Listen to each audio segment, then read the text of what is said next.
The weekend's almost here. I'm Robin with Front Door Friday. Have you ever decorated for a rainy day? April showers bring May flowers.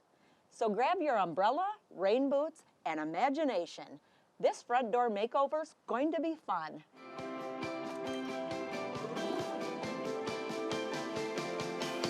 How's this for a rainy day project? It's sunshine for a stormy day. To make this mat, you'll need a garden hose and long zip ties. This is a great way to recycle an old hose.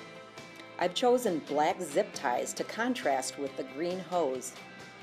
Coil the hose and secure with zip ties, then cut off the ends. Alternate the ties for a fun pattern.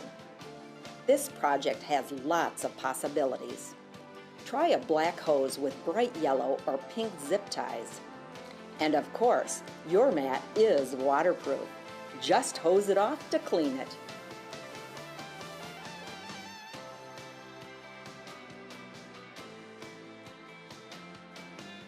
This watering can arrangement is a fun twist.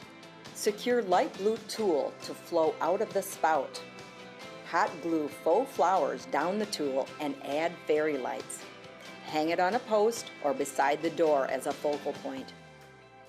Whenever possible, I like to use unique things for door decorations. An umbrella is perfect.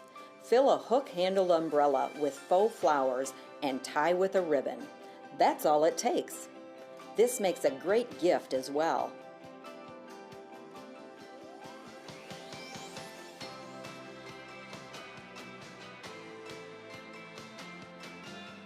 How's this for a rainy day project? It's sunshine for a stormy day. That's it for this week's Front Door Friday. I encourage you to step out and try some front door decorating this weekend. To learn more, check out the Country Door blog. And I'll see you next Friday.